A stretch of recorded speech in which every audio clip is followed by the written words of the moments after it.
Hello everybody, and welcome to DnD Horror Stories with DnD Doge. In today's video, we have a story about a player that joins a campaign and does questionable roleplay with a child NPC, only for the players to discover his dark secret later. A story about a player that gets a bit too attached to an NPC in a Dungeons & Dragons game, and much more. But before we get into those, I hope you would consider leaving a like on the video, as it does help the channel out more than you know, and consider subscribing if you haven't already. If not for me, then how about for a kitty?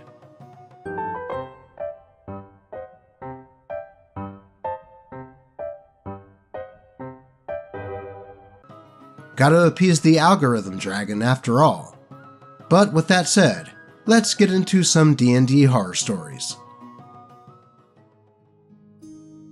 In Real Life Players' True Colors came out by Reddit user Celestina.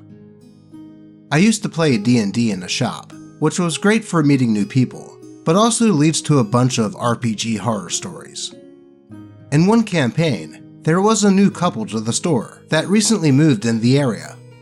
There was a bit of an age gap between them. They ended up in separate games, with the husband joining our table as our game master made a space so they could join in. It was a setup where the world is being corrupted, and our efforts were slowing down the efforts, or trying to create setbacks, before the final battle against evil. So the dungeon master repeatedly had dangerous situations, and even NPCs that we'd grown attached to, getting killed by the darkness. So this player joins, and picked a hunter. He joined when the campaign was first scouting the possible location of the enemy's base in the enemy's territory.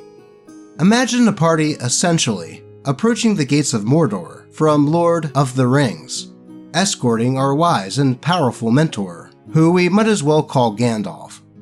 The Dungeon Master was setting up a moment where we learn how terrifying the enemy is, and a quote, "you shall not pass" moment, where our Gandalf sacrifices himself to save us. So when exploring, the hunter pretty much wants to not want to be involved with fighting the darkness at all.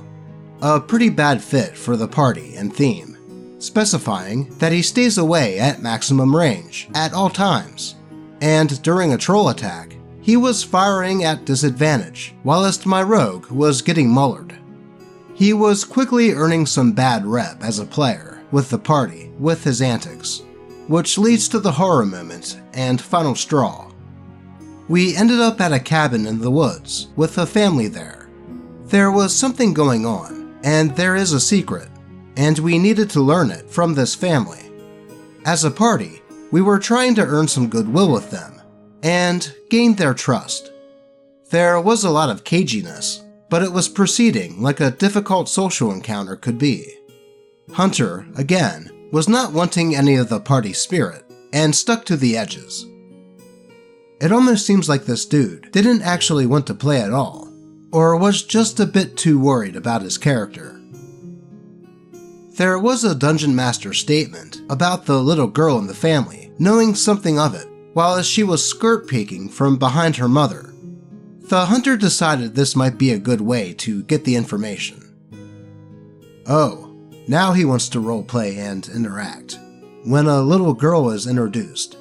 I think I see where this is going, and I don't like it. He started using some honey cakes to lure out this little girl out into the woods, man in white van with free candy here on the side style. Yep, he's definitely setting off the creep alarm now. He was giving such details of how he is going to lure her out, going quite remote with this little girl, etc. It was very surreal and spoken as if this was given some real thought, far beyond what you would expect for such a play. The Dungeon Master had the little girl share her information, but he seemed to continue with interacting with her.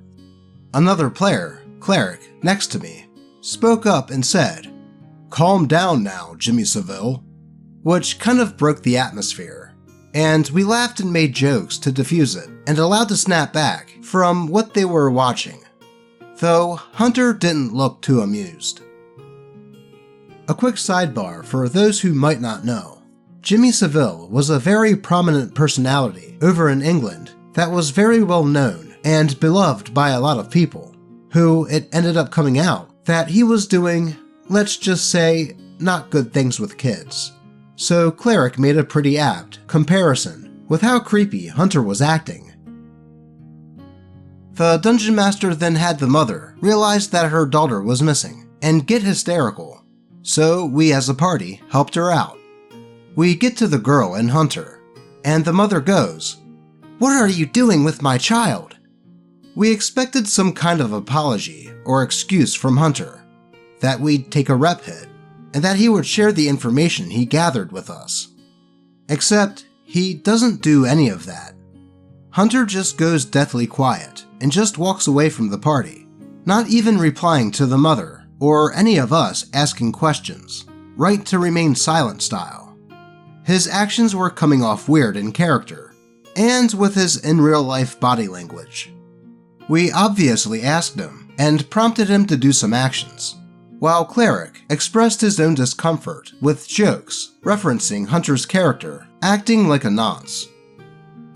Well, now I'm pretty sure I know where OP is from. Shortly after, Hunter's girlfriend came to the table, saying that she had a headache, and he left with her. Given that he was on his phone, we guessed he got uncomfortable with the situation and used her to bail out. We did feel some guilt about chasing the player away, but we were collectively WTF about the whole experience.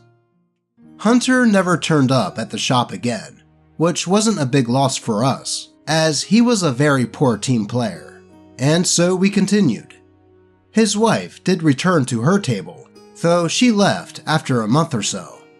It was a month after this, when the Dungeon Master was chatting with the other Dungeon Master about both the players, and in our Facebook group, he sent a link suggesting that we check it out. I think I know where this is going. We clicked the link, and it was Hunter in a newspaper online from a city from the other side of the country. It turned out he was a sex offender for diddling kids in his role of a church youth pastor. He clearly relocated across the country to escape his past, and as you can imagine with the age difference, his wife was one of those that he met within his role and married when she grew older. Obviously, the cleric was all like, "I called it, I knew, it just wasn't right with what he was doing." And yeah, it makes sense in hindsight.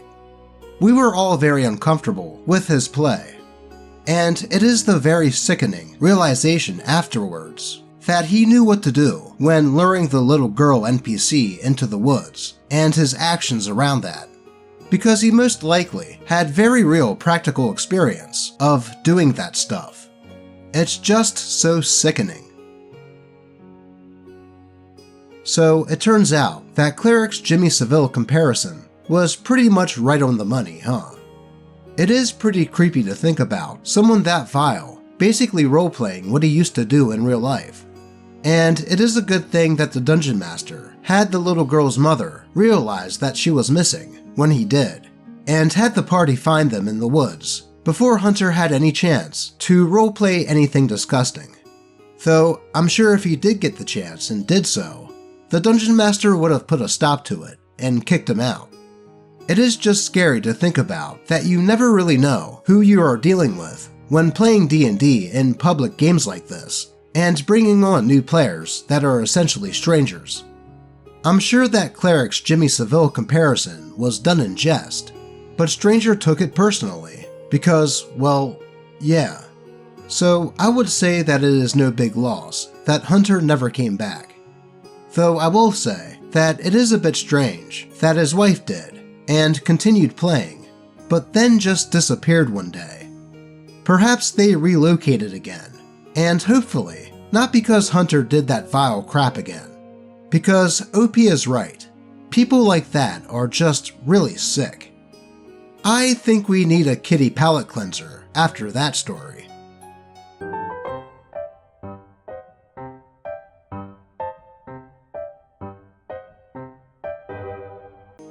There we go. That is just a bit better. Now let's move on to the next post. Player throws slurs at another player over an NPC.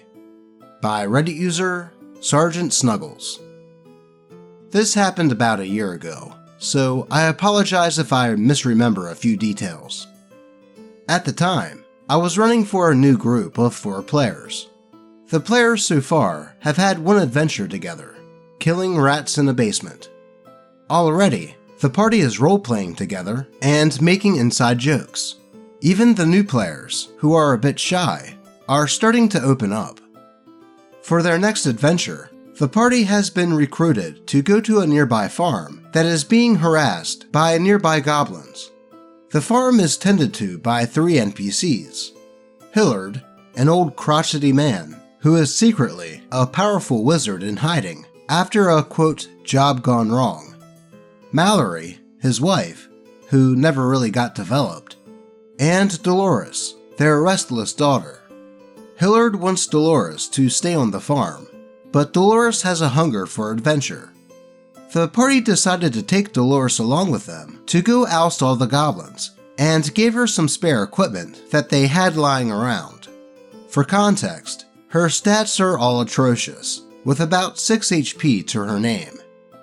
Miraculously, she survives their encounters, but not without her almost dying several times, and realizing that adventuring is a lot more dangerous than she thought. The party, to my surprise, convinces Hillard to let Deloris join them. More inside jokes appear, with some players in character dotting on their new adventuring buddy. Here's where things get weird. One of my players, our rogue, takes Deloris on as his protege. He spends most of his gold in town, buying her equipment and healing potions, and attempts to give her life lessons and training in their downtime. While I don't give a mechanical benefit, I do roleplay Deloris, slowly building confidence, namely, feeling more safe now that she has a shield and armor to hide in. Another new player who is playing our druid decides that she's going to roleplay that she's not a fan of Deloris. While the rogue is building up Deloris' confidence and coddling her, the druid instead makes remarks that it's a waste of time, as Deloris is probably just going to wind up dead. The other players, in character, chastise the druid for this, but it's all in character, so I think nothing of it. Post-session, there are more jokes, and things seem to be going well. Later, I get a bunch of Discord messages from the druid player that the rogue player is direct messaging her and making her feel upset and useless. I go and talk to the rogue player, and he's complaining because he doesn't like how the druid player is putting down Deloris. I tell him that, firstly, if he has problems with other players, to bring it to me first, a policy I have so that I can filter out the vitriol if players have legitimate concerns. But I remind him that Deloris is an NPC with about 6 HP, and that while he might be getting attached, the druid player is under no obligation to do so. I ask him if that's a problem for him, and let him know that I will address it if it is. But he says that it isn't, and apologizes for his behavior. I speak with the other players, and ask if they are having any issues with this, and they're surprised that I'm even asking. To them, and me, it added a much-needed dynamic to Deloris. Yeah, I'd say Rogue took it way too seriously. It's just roleplay, and like OP said, I think having a party member not being too keen on bringing on an amateur adventurer wouldn't be that far from something that could happen. I then asked both the druid and rogue players privately if they would be okay meeting together in a group call to have a discussion, namely to see if this can be salvaged, and they agree. Surprisingly, the rogue player apologizes for being out of line, and admitting that he let it get to him. I propose that the players are allowed to have different opinions, and can roleplay different opinions as well. but that any conflict will stay between characters and not extend outside of the table. The players agree and make up, and the next session goes pretty smoothly. 3 sessions later, and he has a full-on explosion, calling the druid player a female dog and an impolite word for female genitals. Rants that she's, quote, ruined the game by being such a downer to Deloris, and then leaves the call. Holy crap, talk about an overreaction. He messages me privately that he really enjoyed our game and would love to be invited to another one if I host, but that he can't stand how miserable, quote, that C word is by making everyone feel depressed. Again, I spoke with the other players, and they were surprised that he felt that way at all. Part of me wanted to call him out, but I'm too nice, and instead thanked him for his compliment, told him that he would not be receiving any future invites to my tables, and blocked him. I then had a long conversation with the druid player, who has been absolutely emotionally destroyed by this, and in tears. We have a player meeting with the remaining players about it. I offer to end the game if no one feels like playing anymore, but everyone says that they enjoyed the game thus far, and wanted to see what more I had in store, even the druid. Somehow, that game is still going on, and Deloris is somehow still with them, alive and well. Jeez, Rogue must have been really attached to that NPC to have that type of reaction. You would almost think that he is Italian and someone just insulted his mother. Rogue definitely sounds like an unstable person. To, one moment, be upset about Druid not taking to Deloris, then the next, admitting that he was overreacting, and then doing another 180 and blowing up like he did. Then he had the audacity to expect OP to include him in any future games after that meltdown. I don't blame OP at all for saying no and just outright blocking him, and it is good to hear that the game is still going strong, and that somehow Deloris is still with the party. Let's move on. Character doesn't want to join the party, by Reddit user Mr. Maget12. We're in a campaign that's been going on for a month. Players have been cycling in and out. A new player just joined the campaign, playing a rogue. This rogue's first instinct is to sneak up on us, rob us, and sneak away. Upon sneaking away, I spot him, hold person, and take my money back, before telling him that we don't want any trouble. He tells us that he can't trust us. His character has a massive bounty on his head, and he can't leave the forest. I think this is a perfect opportunity to get the rogue into the party, because I had a bounty on my head until recently. So we'll just take the rogue to the guy who got rid of mine. Dungeon Master says pure roleplay between player characters happens without rolls, but the rogue insists to roll insight versus my persuasion. I get a 22, and the rogue gets a nat 1. Though rogue still doesn't trust us, and tries to flee from the party and hide until we leave. Does this guy even want to play D&D with us? Man, this player is trying to make recruiting him harder than getting Yuffie in the original Final Fantasy VII. Trust me, those who know, know. I'll never understand why some people join a D&D campaign only to make a character that doesn't want to work in a team, let alone start off by trying to rob the party. Perhaps it's a form of spotlight hogging, making the focus on the party, trying to get them to come along with them. I mean, the failed robbery could have been a good way to introduce the character, and OP's idea to help them get rid of the bounty was the perfect segue for Rogue to join. But no, he can't trust the people that he was trying to steal from. If I was the DM here, I would just say that the rogue successfully hid, and that the party went on their way, and then tell the player to make a character that wants to be in a party. Though, what would you do if you were in this situation? On to the next one. The familiar we talked about for 2 hours outside of session is actually just an owl. By Reddit user Panda Princess. This was maybe a year ago, before session 4 or 5 of Minds of Phandelver with some randos online. My arcane trickster got the spell Find Familiar. I told my dungeon master that I wanted to give my familiar a personality and lore, and she seemed excited and enthusiastic. We exchanged ideas for about 2 hours over text about my character summoning the spirit of his old acting coach to come help the party. I even told her about the ritual and the flavor that I wanted to give it. When it came time in the session, she just yada yada'd away my ritual, then let me describe what the owl looked like.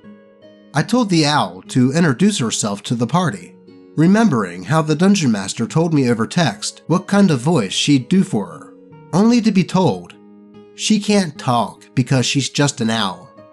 This dungeon master had made a separate voice channel in that Discord server for one-on-one conversations, so I asked her to talk there.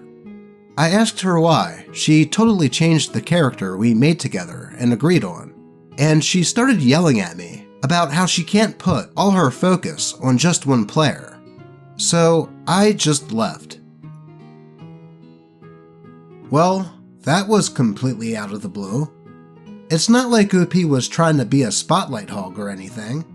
They just wanted to add some flavor to their familiar, and even talk to the dungeon master about it, with the dungeon master seeming excited about it as well.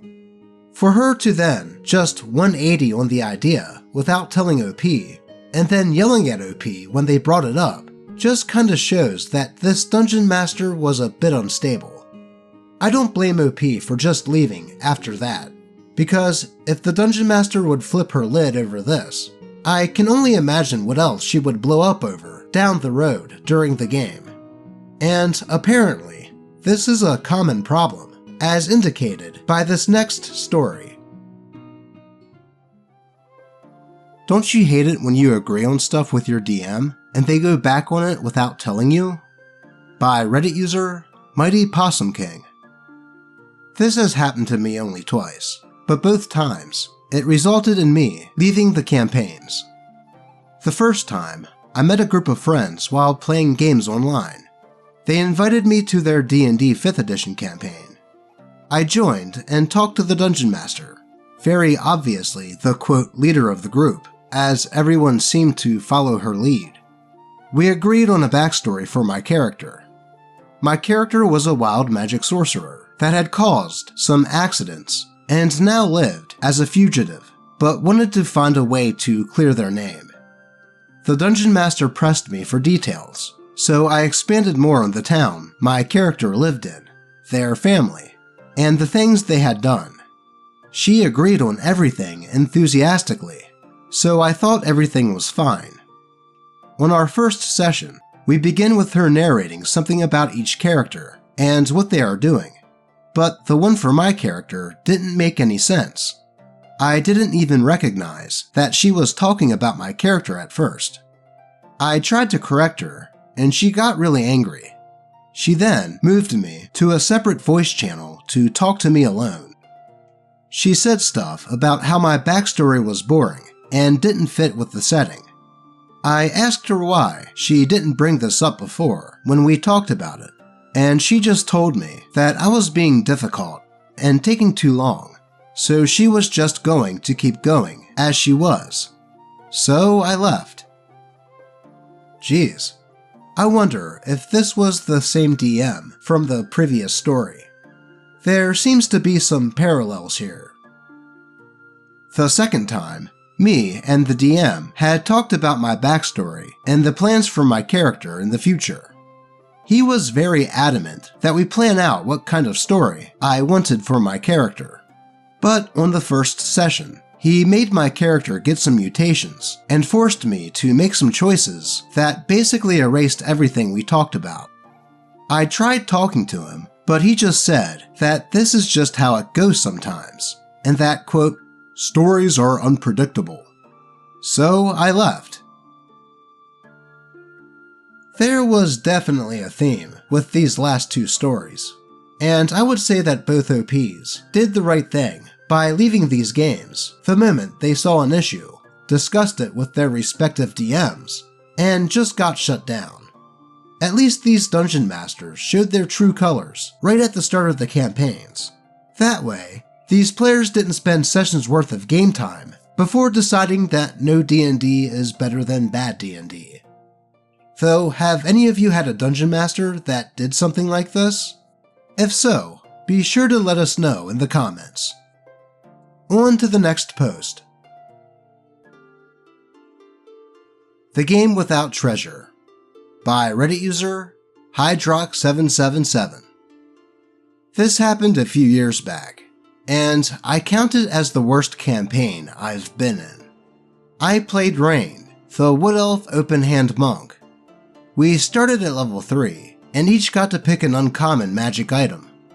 I picked the excellent Winged Boots. Seems like a good start, right? Well, the Dungeon Master gave me a warning right from the start that any abuse would get the boots taken away from me. I can play nice, so that was fine. What would quantify as abusing the flying boots? Using them as intended? It was all downhill from here though. Our initial introductory adventure involved saving a town from some anomaly in the woods. That was all good, and I was happy to be helping people. No treasure, of course, because of the nature of the threat, but that was fine. The main arc of the campaign was introduced fairly soon after, when we reached a large town / small city and fought some cultists. These black-robed menaces attacked with blood magic and summoned shadow creatures, and never carried so much as pocket change. The most valuable things on their person or in their hideout were the daggers that they used to cut their hands for the blood magic. This would prove to be a constant disappointment throughout the campaign. Now we get to the bright spot, at level 4, when we cleared out a cave where some monsters that had been attacking caravans had stored their spoils. We picked up a little bit of gold, but made the difficult decision to return the stolen merchandise.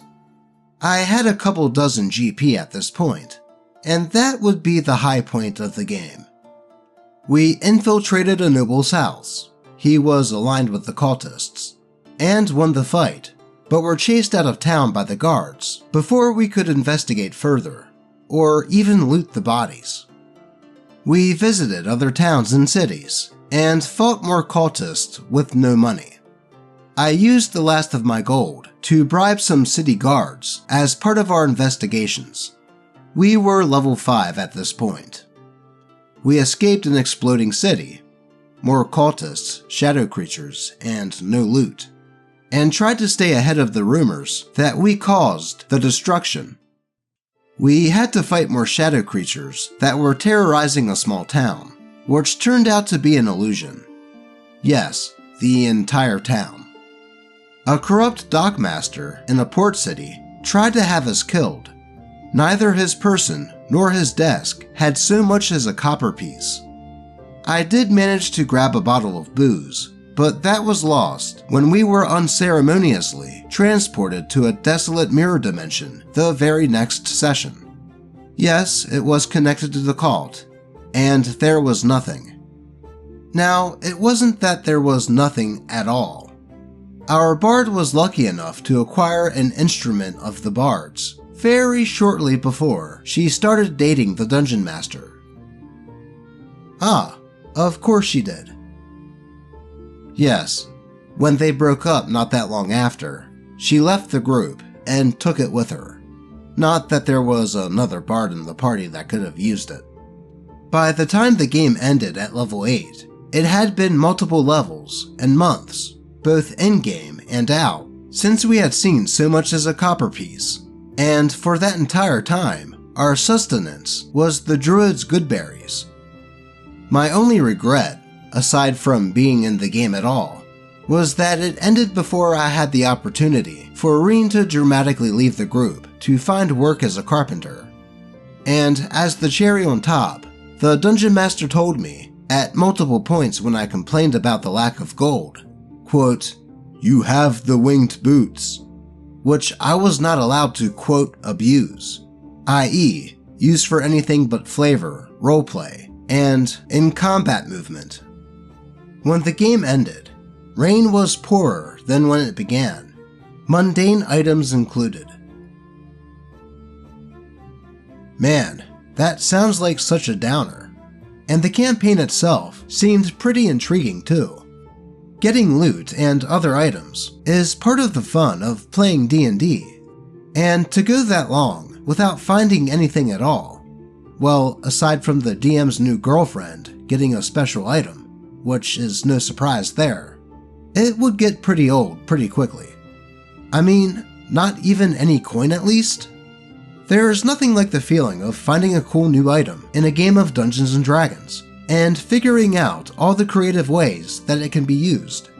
And to take that away from what sounded like an otherwise entertaining story arc is really a shame. Hopefully, OP's next DM is a little less stingy in handing out loot. But that is all I have for you today. As always, I appreciate all of you, especially if you like and subscribe, and may your games remain horror story free. Until next time.